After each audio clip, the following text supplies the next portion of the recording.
Happy lunch day. Time na po pabala, mag-aalas 12 na. So, samahan niyo po muna ako sa ating pag-aaral muli at umpisahan po natin ito sa pag-acknowledge sa Panginoon sa pamamagitan ng panalangin. Father God, in the name of our Lord and Savior Jesus Christ, and by the power of the Holy Spirit, we lift up to you this time, Panginoon, hallelujah, na muli ay makakapag-aral ng iyong salita. Lord, samahan niyo nga po kami at kayong mangusap po sa amin, at salamat, O Diyos, at bigyan mo kami ng espiritong tumatanggap at espiritong natuturuan, Panginoon, na kung saan naaayon lamang po sa iyong banal at makapangyarihang salita. Salamat sa kapangyarihan ng banal na Espiritu Santo na patuloy na nagpapaunawa sa amin, sumasama sa amin, gumagabay po sa amin. Ama, ang oras na ito ay para sa iyo. Salamat po. In Jesus' name, Amen. Praise the Lord. Hallelujah. Purihin ang Panginoon. Kahapon, napag-aralan natin yung my word, yung ganyan, yung ating kahalagahan ay yung pagmamahal ng Panginoon sa ating. Yun po yung napag-aralan natin kahapon. So ngayon naman po, ang ating tema ay Jesus worth everything. Amen. Jesus worth everything. Mayroon lang po akong nabasa sa social media about sa post ng sa post po, at yung kanyang comment ay napakaganda. Habang yung comment niya ay iniisip ko, kasama ng salita ng Panginoon, binubulay-bulay ko ito, at ito nga po na nagawan po ng outline. Jesus worth everything. So, bawat araw at bawat pangyayari sa ating mga buhay ay mayroon tayong decision at may mga pili tayo. So, palagi nating piliin na sa ginagawa natin ay tunay na ikakarangal ng Panginoong Hesukristo. Amen. Ang mayroon nga po dito 5 ang nakalagay po, ang nailagay. Choose faith over comfort. Number 1 po yan. Choose faith over comfort. Choose obedience over applause. Choose eternal over the temporary. Always choose to do good. Always choose to be God pleaser. Amen. Nabasa ko lang po yan sa dinagdagan ko na po yung 4 at 5, pero yung first 3 ay nabasa ko sa isang comment. Yan. Yun nga ay, oo nga no, yung ganyan. Tapos, yun nga ay, ayun, binulay-bulay ko ang salita ng Panginoon, ang katayuan natin bilang anak ng Diyos, ang katayuan natin bilang Kristiyano, kung paano natin paninindigan ang ating pananampalataya at ipapamuhay ang salita ng Panginoon. Paano natin mapaparangalan ang ating Panginoong Hesukristo sa ating buhay. Amen. This is a commitment to following Christ even when it is inconvenient, risky, or challenging to personal ease. Yeah. Ultimate value. Jesus is seen as the pearl of great price, making him the most precious possession, surpassing all worldly gain. Yan. Kaya, dapat po sa buhay natin, hallelujah, ang number 1 na priority natin ay ang masunod ang kalooban ng Diyos. Dahil, sabi nga rin po, ang Biblia po ang nagsabi na ang kalooban ng Diyos sa atin ay mabuti at maganda at may kinabukasan, may hinaharap. Ayan. Jeremiah 29:11, nakasulat po. Ang sabi ng Jeremiah 29:11 sa Bible, "For I know the plans I have for you, says the Lord. Plans to prosper you and not to harm you, to give you a hope and a future." So, itong tema natin na Jesus ay everything, ito ay pinapaluuban ng paggawa natin ng mga desisyon. Ito ay kinakaluuban ng pagkilos natin sa ating araw-araw na dapat pinapanindigan natin. tinatayuan natin, ginagawa natin, kung ano ang sinasabi ng salita ng Diyos, kung ano ang kaparaanan, anong itinuturo ng salita ng Diyos na dapat nating gawin, tayuan. Hallelujah. Kung ano yung mahalaga at kung ano yung nakakapagbigay papuri sa Panginoon. Kahit na anuman, risky man, kasi sa hindi natin pagkukompromise, sa hindi natin pakikiayon sa mundo, maaring magkaroon ng risk yan sa relasyon natin sa mga tao, sa iba, o maging sa trabaho, o ano man na pwede po. Pero, ang sabi ng Diyos, gawin lang natin, sumunod lang tayo sa kung ano yung kalooban niya. At sa pagsunod natin yon, sinigurado sa atin ng Bible, hallelujah, na alam ng Diyos ang plano niya at ang kalalabasan nito ay para din sa ating kabutihan, para din sa ating kaayusan. Amen. He provides salvation. Tingnan niyo ang Panginoong Hesus, ha. Bakit?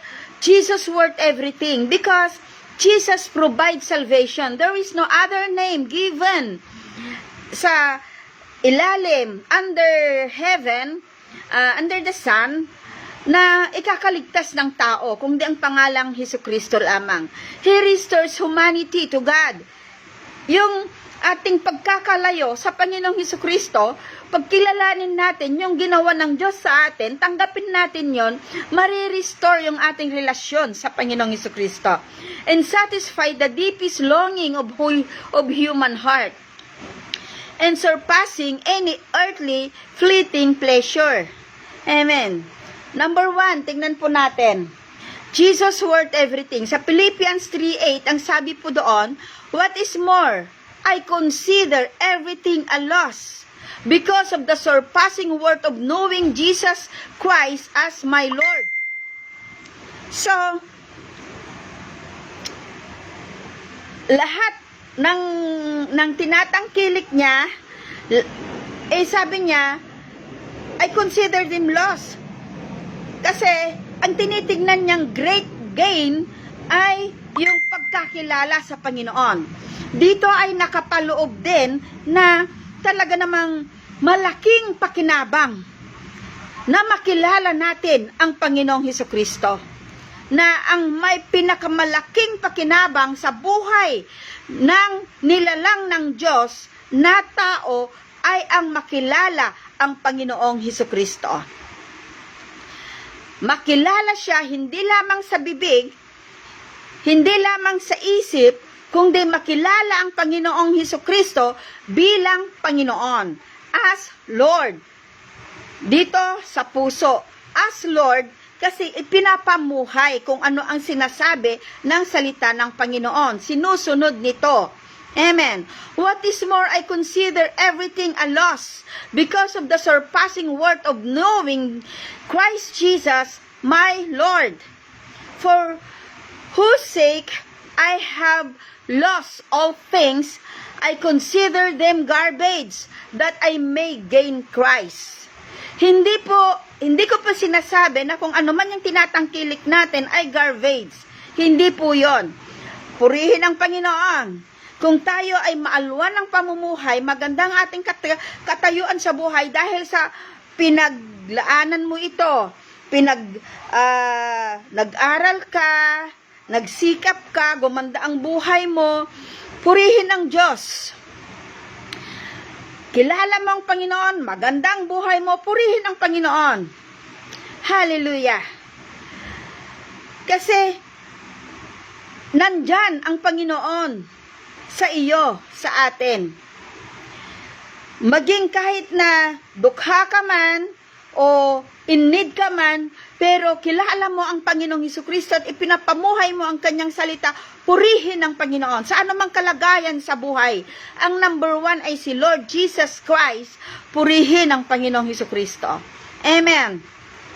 Ang sabi niyang garbage kasi kung inuuna natin yung mga bagay-bagay sa mundo at naisasatabi na lang natin ang Panginoong Hesukristo, idolatry din po yun. Naisasatabi natin ang Panginoong Hesukristo, inuuna natin, at yung nagkakamit tayo ng mga bagay-bagay sa na may kasamang kasinungalingan o may kasamang pangsariling motibo, pangsariling self-motive, yun, na hindi nakakalugod sa Panginoong Hesukristo, those are garbage. Pero, kung sa lahat ng ginagawa natin, ina-acknowledge natin na ang Panginoong Hesus, inuuna natin na ang Panginoong Hesus ay ang kanyang karangalan bilang ating tinatawag na Panginoon. Nagbibigyan natin siya ng pinakamataas na dangal sa ating ginagawa. Masasabi nating, Jesus, hallelujah, worth everything. Amen. Matthew chapter 13 verses 44 to 46, parables of the hidden treasure and the pearl. The kingdom of heaven is like a treasure that a man discovered hidden in a field. In his excitement, he hid it again and sold everything he owned to get enough money to buy the field. Again, the kingdom of heaven is like a merchant on the lookout for choice pearls. When he discovered a pearl of great value, he sold everything he owned and bought it. Doon po hinalintulad ang kingdom of heaven, na kung saan po, hallelujah, na kung saan may nakita siyang hinalintulad siya sa isang teras of great value. Ngayon itinago niya muna yon. Lumabas siya, ipinagbili niya lahat ng kanyang ari-arian para mabili lang yung teras na yon. It signify po na ang kahalagahan ng Panginoong Hesukristo sa buhay ng bawat isa. Ang kahalagahan ng pagiging Diyos ni Kristo sa buhay natin. Amen. The message of the hidden treasure and the pearl of great value representing the kingdom of heaven as worth selling everything to obtain. Amen. Number 2, choose faith over comfort. Kasi po yung faith, kumikilos ka na sa isang bagay na hindi mo pa nakikita. Ang faith ay isang pagtayo, isang bagay na hindi mo pa nakikita, wala pa sa iyo, pero nandun yung pananampalataya mo, nandun yung paniniwala mo na nandyan yan. Amen. Hebrew 11:26 to 27, ganito pa ang sabi. He valued this grace for Christ above the treasure of Egypt, for he has looking ahead for his reward. By faith, Moses iniwan niya ang Egypt, not fearing the king anger.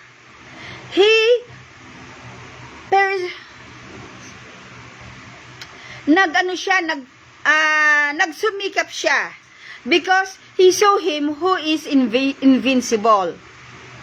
Kasi ang ganda na po ng kabuhayan, si Moses, ang prinsipe po sa Egypt, na kung saan may mga will provided kung ano man yung kanyang mga pangangailangan. Na kung saan may mga katulong siya, kung baga napaka-komportable kung titignan natin sa pamumuhay dito sa mundo. Sa paraan ng pamumuhay dito sa mundo. Abot niya lahat ng kanyang mga pangangailangan. Pwede siyang utos lang, salita lang niya, susunod ang mga tao po sa kanya. Iniwan po yun ni Moses. Pinili ni Moses ang kaparaanan ng Diyos. Pinili niya na umalis sa Ehipto na kung saan lahat ng bagay na mayroon siya ay pwedeng magdulot sa kanya ng isang komportabling buhay. Ipinagpalit niya yon. Iniwan niya yung komportabling buhay na yon at sumunod sa panawagan ng Diyos na kung saan magagalit sa kanya ang hari, na kung saan nandyan lahat ng pwedeng mangyari, posibleng mangyari sa kanya dahil sa galit ng hari. Pero pinili niya sumunod sa sinasabi ng Panginoong Hesus, kahit ito ay hindi komportable sa kanya. Dati siyang may sariling kwarto, dati siyang may katulong, dati siya yung nag-uutos. Ngayon, hindi. Kasi nakita ni Moses kung ano yung mahalaga. At ang mahalaga ay ang sundin ang panawagan at sundin ang kaparaanan at sundin ang kalooban ng Panginoong Hesukristo. Amen. Kahit hindi pa niya nakikita, basta sinabi ni Lord sa kanya, sinunod niya. Pero alam niyo si Moses sumasagot din sa Panginoon eh. Paano kung ganito? Anong sasabihin ko? Ganyan. Pero sa kabila ng kanyang, sa kabila ng paggaganon ni Moses sa Lord, isumunod pa rin siya. Amen. Sa 2 Corinthians 5:7, ang sabi po doon, for we walk by faith, not by sight. Sa Luke 9:23 naman, then he said to them all, whoever wants to be my disciple must deny himself and take up their cross daily and follow me. Ang example po ng deny ourselves, sige, mag-isip tayo ng isang katayuan sa buhay. Sa opisina, maaring may ipinapagawa sa atin na labag sa conviction ng Holy Spirit. Maaring may mga cover up tayong gagawin para madaling magawa kung ano man yung tuon ng project. Ngayon, kung makikiayon ka doon, mas madali, mas komportable, matatapos ka agad. Pero kung tatayuan mo ang takot natin, ang takot mo sa Panginoong Hesus, at tatayuan mo na ang Diyos ay may gagawin sa sitwasyong yon, hallelujah, at that moment, you deny yourself.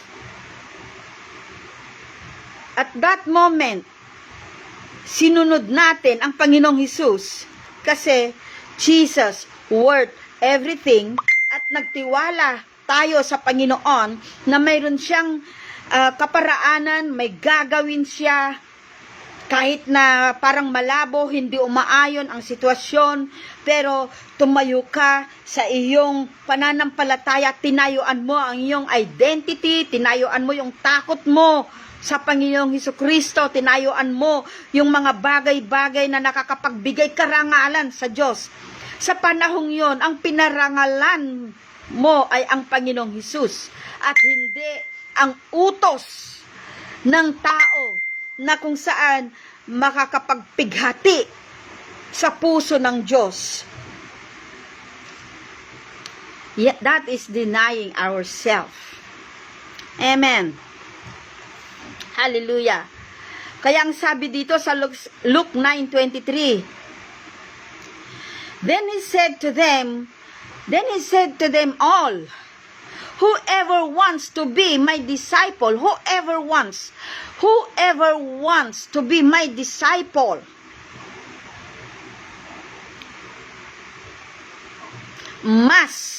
kailangan deny themselves, take up their cross, and follow me. Ano ba yung take up their cross? Yung cross natin.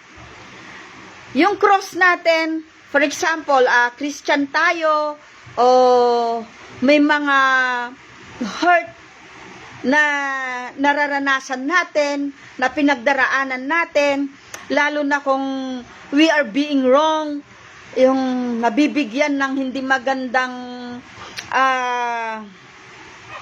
unawa yung ating mga ginagawa, kahit na hindi naman natin ito sinasadya, maaring hindi natin sinadya, o maaring unaware tayo, o maaring puro yung motibo natin. Kaya lang, totoo nga po yata yung sinasabi nila na parang mabigat yung kalooban sa yung iba naririnig ko, ang bigat ng dugo ko dyan sa taong yan. Yung mga ganon. Pero, sa kabila ng lahat ng yon, hallelujah, Lord, saklolo mo sa Lord, tulungan mo ako to love these people. Ay, pinagpipray mo pa rin yung tao, pinapakiharapan mo pa rin ng maayos yung tao, nandun pa rin yung pagmamahal mo, at handa kang magpatawad sa tao. That is denying ourselves. Amen. Na hindi na tayo nakakipag-argumento, na wala nang no more argument. In Christ, no more argument. Kasi, ang Panginoong Hesukristo, hindi rin siya nakipag-argumento doon sa ating Ama, noong sinabihan siya ng Ama na punta ka sa lupa, para magkatawang tao, para ikaw yung maipako sa krus, para sa kanilang kasalanan. Hindi naman nagsabi ang Panginoon, bakit ako? Ama, bakit ako? Anak mo ako. Ako ay Diyos. Wala akong kasalanan. Minahal ko nga sila eh. Hindi po siya nagganon. So, sa Panginoong Hesukristo, no argument. Nandun, lumalapit na lang tayo. Alam niyo yung denying ourselves? Hindi naman ibig sabihin, hindi ka na masasaktan. Pag nagawan ka ng hindi tama, of course, nasasaktan ka. Pero nandun ka, mayroon kang closet. Mayroon kang, nandun ka sa closet mo, may moment ka with the Lord, na kung saan doon mo ibinubuhos. Lord, ang sakit. Lord, nasasaktan ako. Lord, tulungan mo ako. At sa sakit na nararamdaman mo, nandun yung pagpapasakop mo sa Panginoon. Lord, ituwid mo ang puso ko. Linisin mo ang puso ko. Iniiyak mo pa rin yung puso mo sa Panginoon, na makakitaan ng Panginoon ng kapurihan para sa Kanya ang puso mo. That is denying ourselves. That is the cross. Yun yung ating price na those were yung mga pagbabayaran nating presyo sa paglilingkod sa Panginoong Hesukristo. Amen. Yun din yung sinasabi na garbage. Those are all garbage. Kaya, pwede na tayong lumapit sa Panginoon. Handang saklolo, kaya nga sabing ganyan ang Diyos ang ating matibay na muog, ang ating dakilang saklolo. Na kung mababasa natin ang Bible, sabi nga, gustong-gusto ko po yung sa Psalm 68:19, ang sabi, Blessed be the God, blessed be our Lord, who daily bears our burden. Tingnan nyo, tapos back-upan mo no yun ng sabing ganyan, ang katapatan ng Diyos ay sariwa kada umaga. Sa ibang translation ng Psalm 68:19, ang sabi niya, Blessed be the Lord who daily loaded us with benefits. Niluludan niya tayo. Daily. Kasi alam ng Diyos na napapagod ang ating katawan, napapagod ang ating puso, napapagod ang ating isipan, na alam ng Diyos yung kapasidad natin. Kaya araw-araw naglo-load si Lord. Hindi tayo nauubusan ng Lord. Ay ng load. L-O-E-D. Pasensya na po sa pronunciation ko. Ang tigas ng dila ko po, kung Ilocano po ako. Yung load po. Blessed be the Lord our God who daily loaded us with benefits. So, yung pangangailangan po pala natin ay araw na binibigay ng Panginoong Hesukristo. Bakit po? Kasi ang kanyang katapatan ay dakila at sariwa kada umaga. Amen. Hallelujah. Ang sarap lang po na bulay-bulayin ang pagmamahal ni Kristo. Kaya sinong makapagsasabi na ang Biblia ay sinulat lang ng tao? Kasi kung babasahin mo ang Bible sa Old Testament at ang New Testament, nagkakakonek yung mga verses eh. Yung kalagayan mo nasa New Testament. Pero, ang kalakasan ay sinabi na ng Panginoon pa doon sa Old Testament na kung saan maikukonek mo. For example, no, nagugulumihanan tayo. Ano ang sabi ng Bible? Lumapit kayo sa akin, kayong mga nagugumihanan at napapagod, at kayo aking pagpapahingain. Kung naguguluhan ang ating isip, ano ang sabi ng Panginoon? Sa bagong tipan, kapayapaan ang ibibigay ko sa iyo na hindi kayang ibigay ng sanlibutan.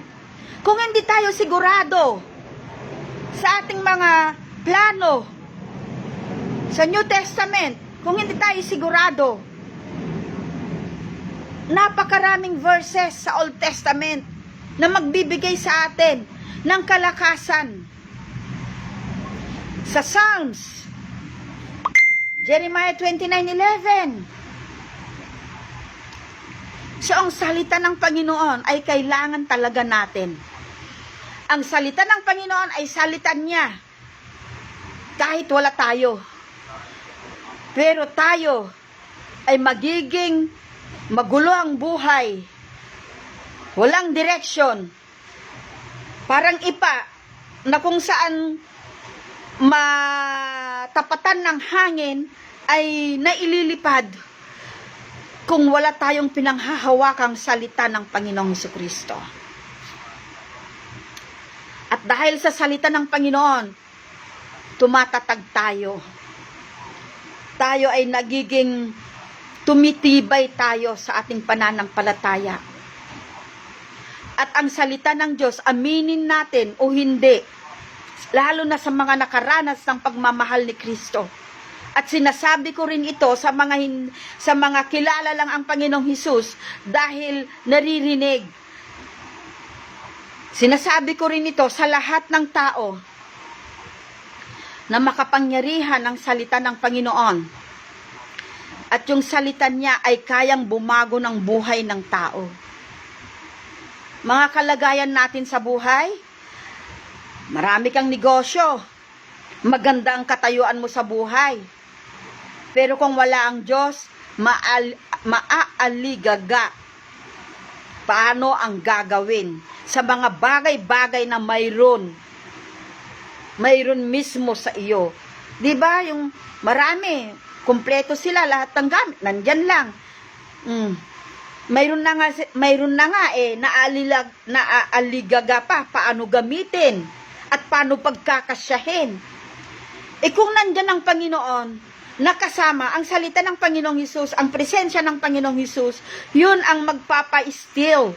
Yun ang yung magbibigay ng kapanatagan sa puso at sa isip. Yun yung supernatural na meron ang Panginoong Hesukristo. Kaya masasabi ko, Jesus, ang Diyos, ang aking kasapatan. Jesus worth everything. Amen. Hallelujah.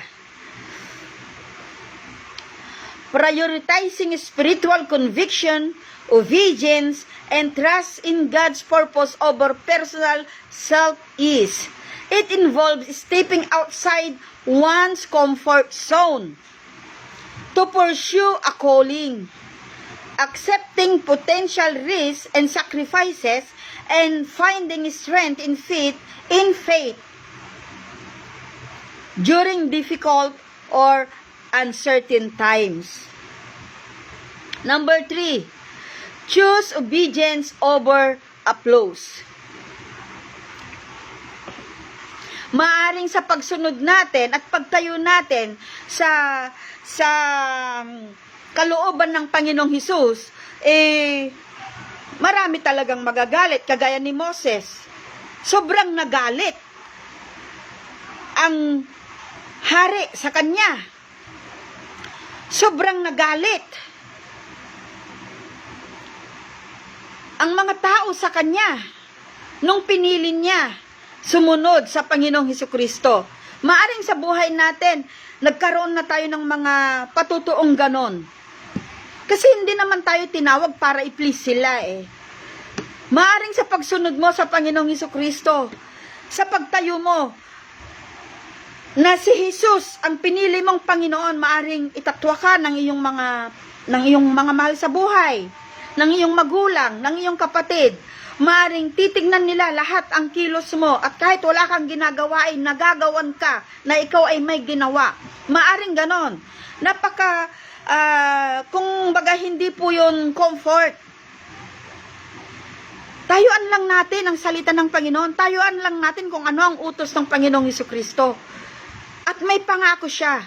Kung ikaw, kaibigan, kapatid, hallelujah, natatakot kang ipagsabi sa mundo na ikaw ay isang Kristiyano. Nagkakaroon ka ng pangamba na baka hindi ka tanggapin ng pamilya mo. Tayuan mo lang yan. Dahil ang tinanggap mo ay makapangyarihan na kaya niyang baguhin ang puso ng iyong mga mahal sa buhay. Dahil ang tinanggap mo, o maaring tatanggapin mo pa na kinakatakutan mo, dahil ang tatanggapin mo ay ang makapangyarihang Diyos na nangako na kung tatanggapin mo siya, na kung mananampalataya ka sa Kanya, ikaw at ang iyong sambahayan ay maliligtas.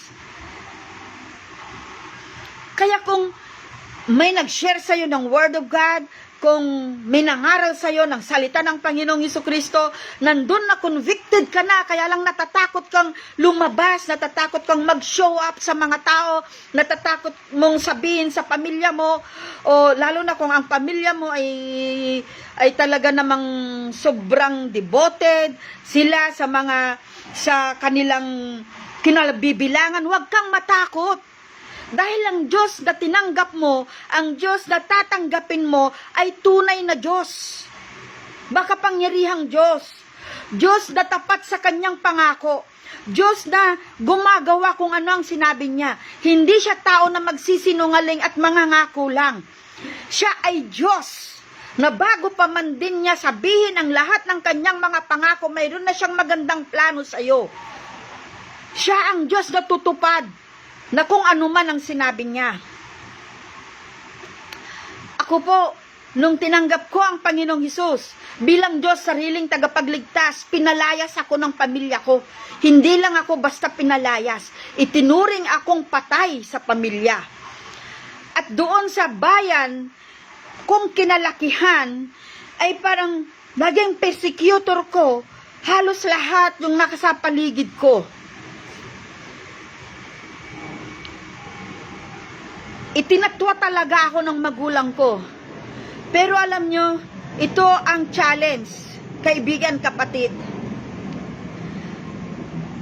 Ang challenge ay tatanggapin mo ba, tatayuan mo ba o hindi. Kung nahihirapan ka, pumunta ka sa salita ng Panginoon. Dahil ang salita ng Panginoon, yan din yung panghahawakan mo. Yan din ang magbibigay katugunan sa'yo. Kung tatayuan mo ba, kung tatanggapin mo ba, kung ipapamuhay mo ba, kung ikaw ba ay dediretso sa iyong pananampalataya. Hindi ibig sabihin na pag tinanggap mo ang Panginoong Hesus, na kahit na hindi sumasang-ayon ang iyong pamilya, ay iniwanan mo ang pamilya mo. Hindi kaibigan, hindi kapatid, hindi mo iniwan. Bagamat ginawa mo yan, sumunod ka sa Panginoong Hesus, una, ikaw makikinabang, at pangalawa, makikinabang ang buo mong sambahayan, makikinabang ang pamilya mo. Kaya kung tinatawag ka ng Panginoon, kahit nasa full-time ministry, o kahit nasa anumang, kung tinatawag kang mag-full-time, gawin mo. Kung tinatawag ka ng Panginoon, natanggapin mo siya bilang Diyos, Panginoon at sariling tagapagligtas, gawin mo, huwag kang matakot. Dahil ang Diyos ay sumasa iyo. Amen. Jesus, worth everything. Ngayon, hallelujah, sa kapapanalangin at sa panalangin ng mga nakakakilala sa akin, sa paghawak ko sa Acts 16:31, ang aking mga kapatid ay ligtas. Ang nanay ko, hallelujah, ay tumanggap sa Panginoon. Yung tita ko na nagsabi sa akin na kahit buhatin daw niya ako na ipasok muli sa dati kong kinabibilangan, nagpapakumbaba na yung tita ko.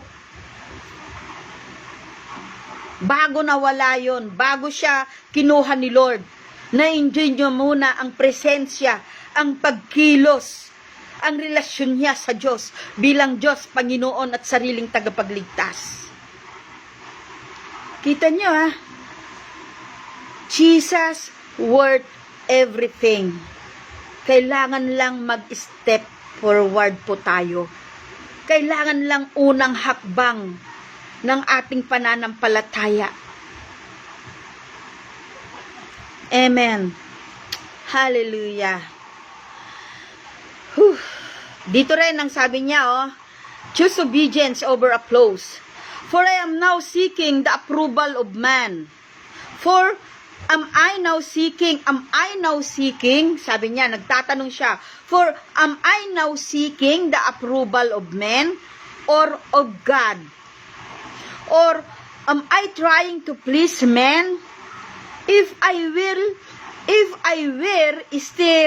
still trying to please man, I would not be a servant of Christ. Kaya sa buhay natin ito, hallelujah, ang hanapin natin ay yung kaluguran ng Panginoon. Ay ang karangalan ng Panginoon, na ang Diyos ang mapaparangalan natin at hindi ang tao. Kung alam mong taliwas, kung alam nating hindi tama, say no. Hallelujah. Acts 5:29, but Peter and the apostles replied, we must obey God rather than human authority. Ito po nung pinagbabawalan na silang mangaral. Pinagbabawalan silang mangaral ng salita, yung pinapatigil silang magsalita tungkol sa Panginoong Hesukristo. Ang isinagot nila sa mga nagpapatigil sa kanila. But Peter and the apostles replied, we must obey God rather than any human authority. Ang pagpapasakop natin ay sa Diyos, hindi sa tao. Amen. Sabihin nga po natin, ang pagpapasakop ko ay sa Diyos at hindi sa tao. Pwede nating i-command yung ating sarili. Example, Lina, ang pagpapasakop mo ay sa Diyos at hindi sa tao. Hallelujah. 1 Samuel 15:22, ganito po ang sinasabi. But Samuel replied, what is more pleasing to our Lord? What is more pleasing to our Lord? Your burnt offering and sacrifices, or your obedience to His voice? Ano daw po?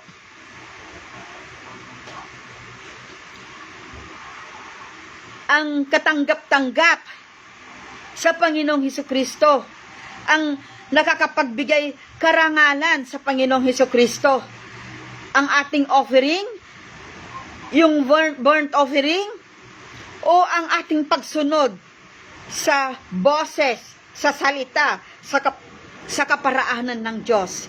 Listen, sabi, binigyan ko po ng capital letters yan dyan. Listen, obedience is better than sacrifice. Kaya itong puso natin, ipag-pray po natin palagi, lagi nating ipasangguni sa Panginoon, lagi nating iiyak ang puso natin sa Panginoong Hesukristo, na gawin tayo ng Panginoon, na susunod na rin lang naman tayo, isumunod na tayo ng buong puso. Susunod na rin lang tayo, isumunod na tayo ng may kagalakan. No more reservation para sa ating sarili or for anyone. Kung di sumunod na lang tayo ng may kagalakan, posible ba? Posible. Posible ba? Nasa human body tayo. Nasa katawan tayo na marunong magrason. Na nasa kaisipan tayo na kung minsan nag-iisip ito mas okay sa strategic na kaisipan. Posible ba na makasunod tayo with all our heart? Posible po. Iiyak natin yan. Iyak mo yan sa Panginoong Hesus. Posible yan. Maaring napakahirap at hindi komportable, pero ang comfort ng Panginoon at ang kalakasan, ang biyaya ng Diyos ay nandyan. Kaya nga ang sabi, ang biyaya niya ay sapat sa pangangailangan ng lahat. Biyaya ng lakas ng loob, tapang ng loob na gawin ang kalooban niya. Biyaya ng buo ang loob na gawin ang kalooban ng Diyos. Lahat po ay makapangyayari sa pamamagitan ng biyaya ng Panginoong Hesukristo. Amen. Hallelujah. Basahin ko po muli. But Samuel replied, what is more pleasing to our Lord? Basahin ko po ng maayos. But Samuel replied, what is more pleasing to the Lord, your burnt offerings and sacrifices, or your obedience to His voice? Listen! Obedience is better than sacrifice, and submission is better than offering the fat of rams. Submission. Palagi ko po yung naisasabi din po, na pag tayo ay sumunod sa Panginoon, dapat makinig tayo na maayos. Makinig, mag-obey, at mag-submit. Yang tatlong yan, hindi listen and obey. Hindi lang po. Wag lang po tayong mag-listen and obey. Kailangan mag-listen, mag-obey, at sa pagkikinig natin, may kaparaanan, may paraan ng Panginoon, may way ang Panginoon, paano natin gagawin, makinig at mag-submit tayo sa kaparaanan ng Diyos. There is no shortcut. Walang shortcut po. Pagdating sa ministeryo ng Panginoon, walang shortcut pagdating sa Panginoong Hesukristo. Hindi natin pwedeng lagtawan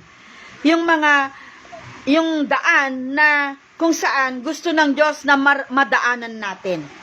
Para pagdating natin sa dulo, ay handa na tayo at karapat-dapat tayo sa presensya ng Panginoong Hesukristo. Amen. Seeking God's approval rather than human validation or popularity.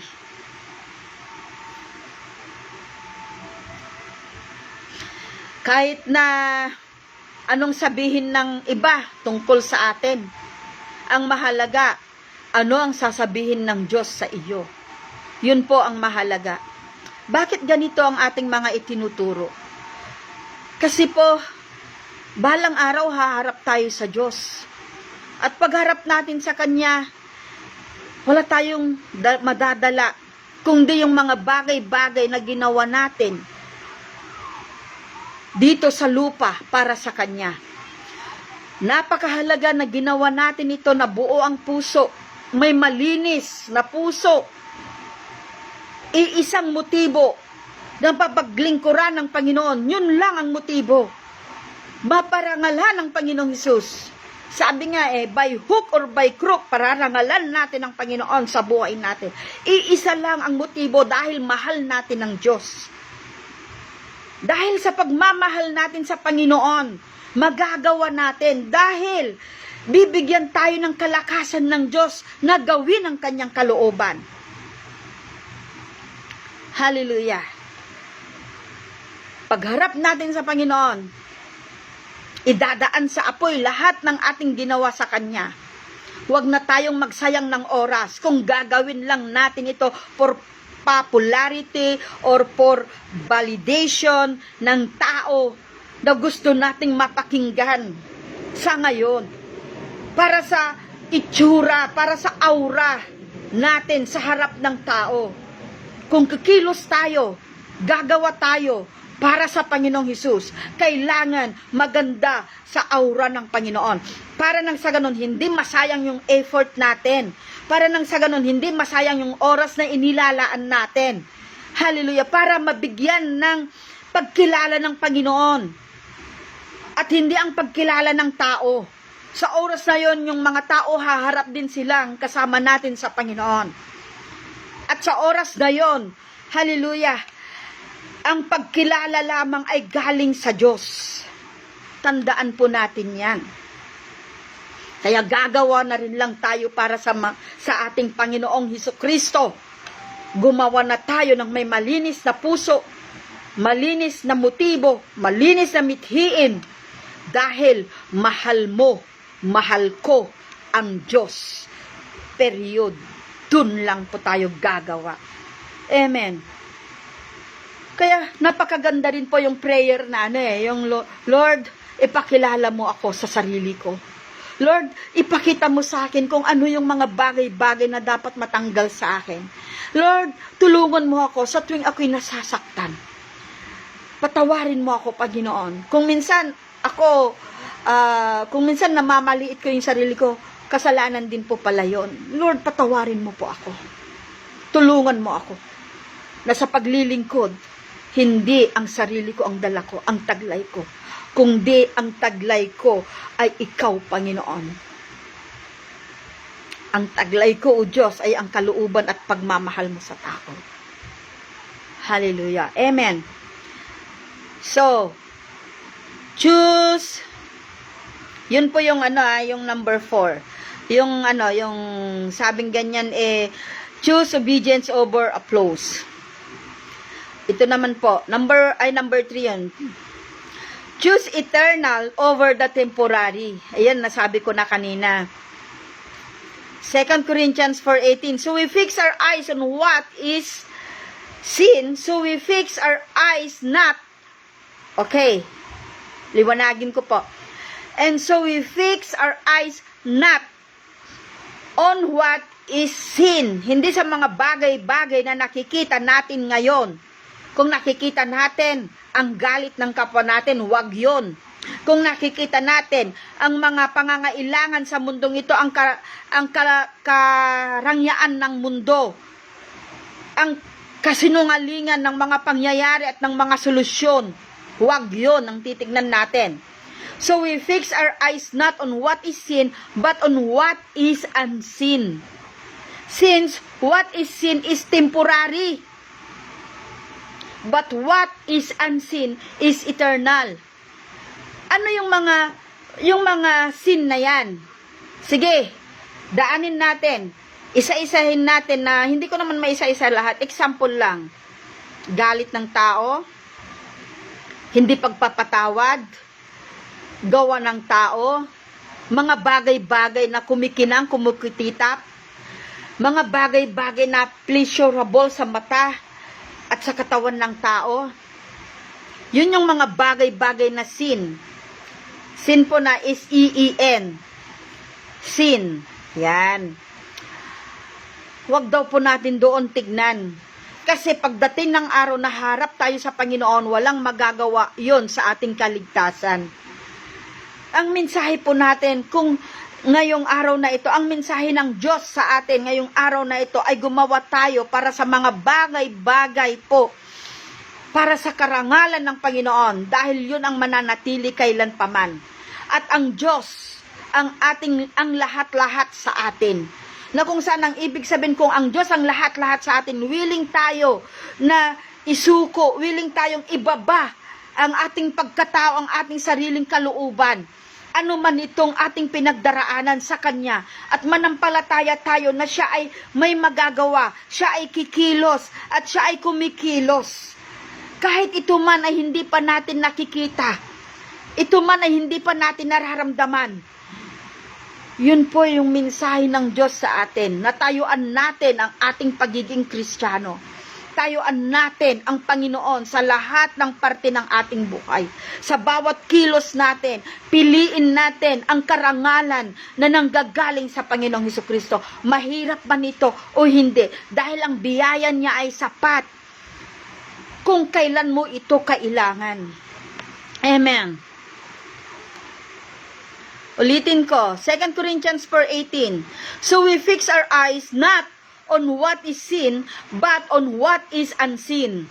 Since what is seen is temporary, but what is unseen is eternal.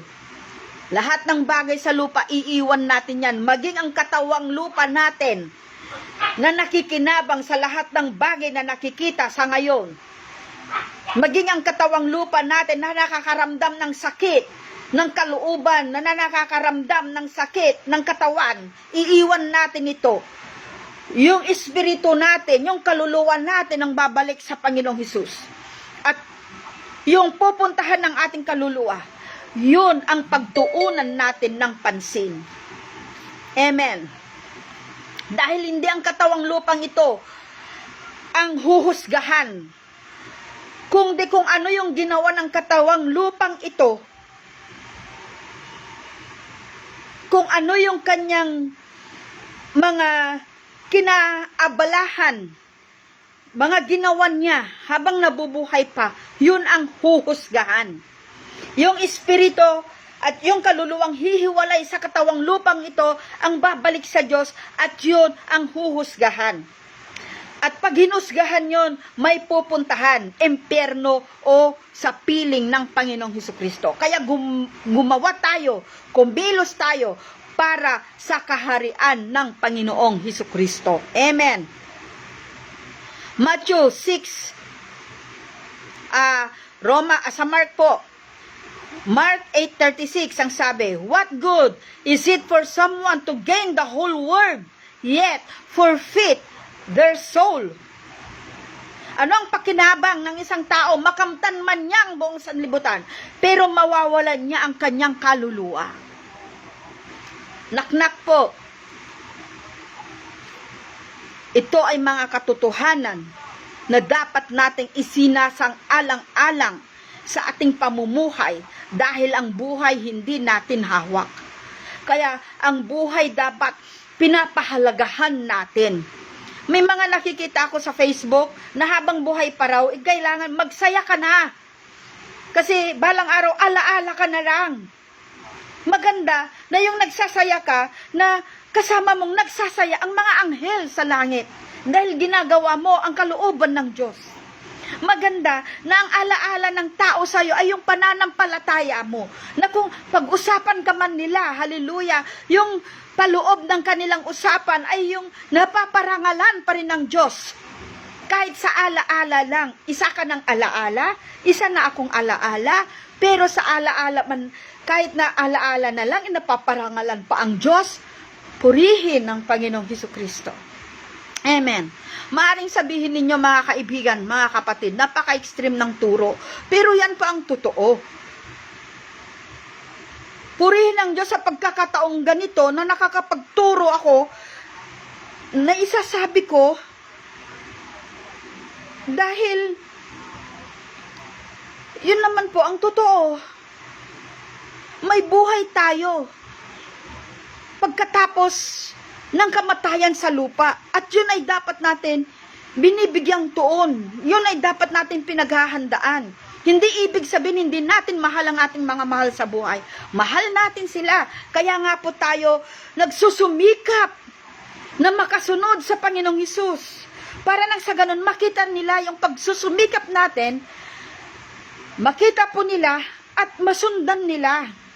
Kung tayo sa pamilya natin, hallelujah, sa mga anak natin, tayong mga magulang, kahit na sa circle of friends, anong pwede nating iwanan sa kanila? Anong pwede nating ipamana sa kanila? Bukod sa kung anong meron tayo dito sa mundong ito, ipamana natin sa kanila. Magplant tayo ng seed sa kanila. Isang seed na kung saan maaaring maitanim sa kanila at maging bunga nito ay buhay nilang maganda sa harapan ng Panginoon. Amen. May impact yan. Kung nakikita ng anak mo, nakikita ng kaibigan mo, na ikaw ay tumatayo sa salita ng Panginoong Hesukristo, hindi mo man nakikita ang mga anak mo sa ngayon na ganun ang ginagawa, pero makapangyarihan ng Diyos. Kikilos siya sa mga anak mo, kikilos siya sa bahay mo. Hallelujah. Huwag tayong mawalan ng pag-asa. Ang sino mang nakay Kristo ay punong-puno ng pag-asa. Inaapawan ng pag-asa. Amen. Dahil buhay ang Diyos. Ang muling pagkabuhay ni Kristo ay muling pagkabuhay ng ating pag-asa. Amen. He is our blessed hope. Okay. Matthew 6:19-20, ganito pang sabi, "Do not lay up yourself treasure on earth, where moth and rust destroy, and where thieves break in and steal, but lay up yourself treasure in heaven, where neither moth or rust destroys, and where thieves do not break in and steal." Yung mga gagawin natin para sa Diyos, hindi yan mawawala. Kung mayroon mang mananatili sa bangko ng Panginoong Hesus, kung mayroon mang mananatili at kikilalanin ng Diyos, yun ay yung mga tinayuan natin sa harap ng tao at sa harapan ng Panginoong Hesus. Amen. It is a focus on heavenly, lasting values rather than fleeting earthly pleasures of material gain. Number 5, para sa hindi po natin pagtatagal. Always choose to be a God pleaser. Palagi po nating piliin na ang ating maparangalan ay ang Diyos. Kung kailangan mong sabihin ang isang bagay, ang isang katotohanan sa salita ng Panginoon, pwede mo itong sabihin, pero wag ka naman basta-basta na lang nagsasabi. Kailangan pinapangunahan ka. Mouthpiece, alalahanin natin palagi, we are the mouthpiece of God. Kailangan masabi ito ng may kaayusan sa pangunguna ng banal na Espiritu Santo. Sabihin natin na mararamdaman ng sinasabihan natin ang pagmamahal at pag-ibig na mula sa Diyos. Amen. Kasi kung alam mo nga yung katotohanan ng salita ng Diyos, hindi mo naman sinabi, huwag tayong mag-expect na yung taong yon ay mabubuhay sa kalooban ng Diyos. Huwag tayong mag-expect na may mababago sa tao kung hindi natin sinasabihan ng patungkol sa Diyos, tungkol sa pag-ibig, kaparaanan, plano ng Diyos sa mga buhay nila. 2 Corinthians 5:9, aim to please God in all circumstances. 1 Corinthians 2:4, on the contrary, we speak as those approved by God to be entrusted with the gospel. We are not trying to please people, but God, who tests our heart. Ang Diyos po, who tests our heart. Hebrews 11:6, faith is essential to please God, requiring a belief in His existence, and that He rewards those who sincerely seek Him. This is a concluding panawagan. This is a concluding call to action, rooted in integrity and desire to honor God in every action. Dapat mayroon tayong paninindigan sa bawat kalooban at bawat salita ng Diyos. Manindigan tayo para sa Diyos. Dahil pag tayo naninindigan para sa Diyos, pinaninindigan natin ang pagmamahal. Masasabi natin na mahal ko ang Panginoon at pinaparangalan natin ang Panginoon. Hallelujah. This message align with the Christian. This message align with the Christian call to prioritize spiritual, eternal goal over worldly comfort. Ang panawagang ito po ay para sa mga Kristiyano. It aligns with the Christian na iprioridad natin sa lahat ng ating gagawin, in words and in deeds. Hallelujah. Ang karangalan ng Panginoong Hesukristo over our worldly comfort. The ultimate goal, ito po dapat ang goal natin bilang Kristiyano. Yung marinig natin sa Panginoon, well done, good and faithful servant. Dapat yun ang goal natin. Ano po yung goal ng Kristiyano? Marinig sa Panginoong Hesus ang katagang well done, good, faithful servant. Amen.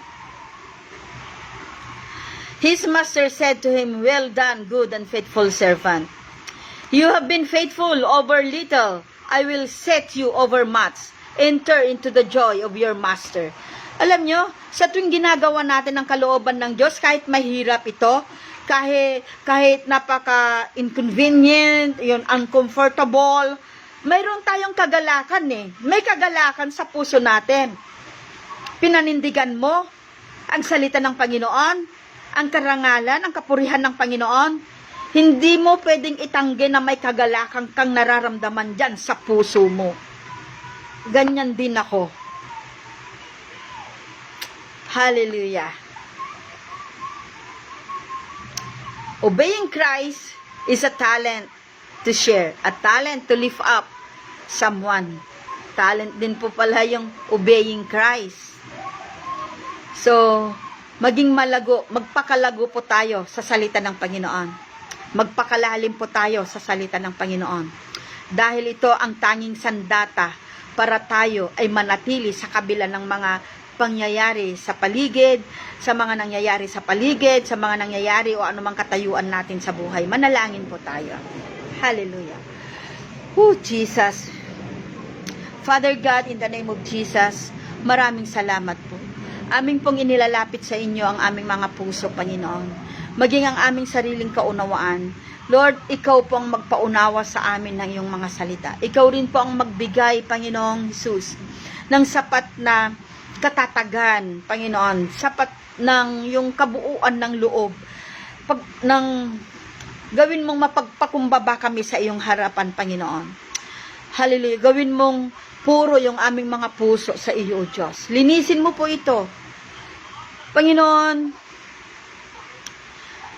salamat sa banal na Espiritu Santo na nagpapaalala sa amin kung tama o hindi yung aming mga iniisip at gagawin. Tulungan mo ang aming pagiging tao. Kayo po ang naglagay sa amin sa lupa. Pinahintulutan mo na mabuhay kami sa lupang ito. Kayo rin po ang magsusustain sa amin sa lahat ng aming pangangailangan. Pangangailangang emosyonal, pangangailangang buo ang kalooban, pangangailangan na maging submissive kami sa iyo, nagpapaturo kami sa iyo. Kayo lang pong nakakaalam ng lahat ng bagay. Sinusuko po namin ang aming mga buhay. Tunay nga na aming dinideklara, Jesus is Lord over our life. Jesus is Lord over us. Jesus is Lord over each and every one of us. Lord God, pagganahin mo yung pagiging lordship mo sa aming mga buhay, that not our will be done, that your will be done. Maraming salamat po.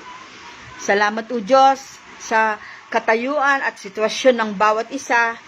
Lord, salamat at paninindigan ng bawat isa o Diyos ang kalooban mo.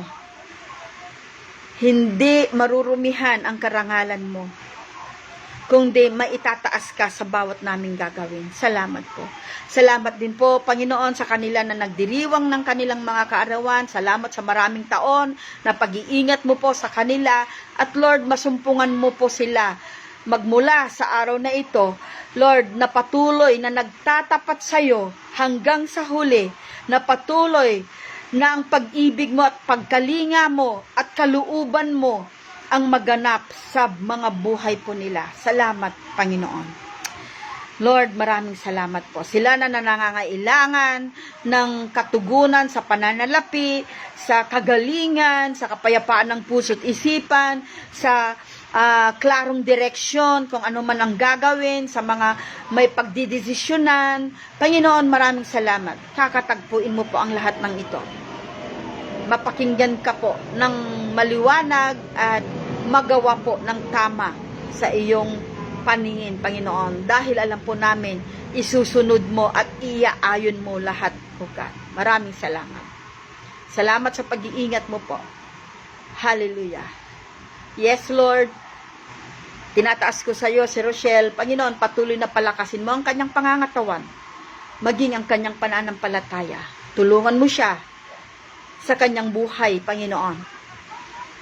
Ano man ang kanyang pangangailangan, pananalapi o lalo't higit sa lahat, ang kaunawaan sa iyong salita ay sumakanya. Salamat po, Ama. In Jesus' name, Amen and Amen. Amen. Hallelujah. Hallelujah. Thank you, Lord. Lord, anumang tangka, Panginoon, ng yung mga nilalang sa pagbawi ng buhay, winawasak po namin ito in the name of Jesus Christ. In the name of Jesus.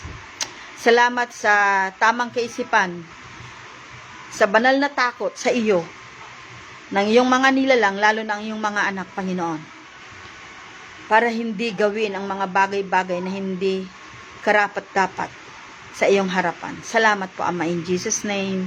Amen, Lord, and Amen. Purihin ng Panginoon. Mayroong conviction sa aking spirit to pray na parang yung ang hirap i-pronounce yung sa pagbawi ng buhay.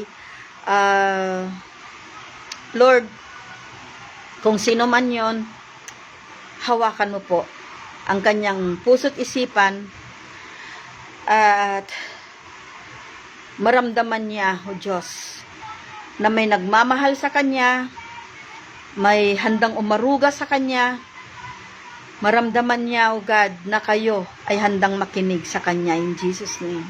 Amen and Amen. So magandang araw po. Salamat po sa pagsama at hanggang sa muli.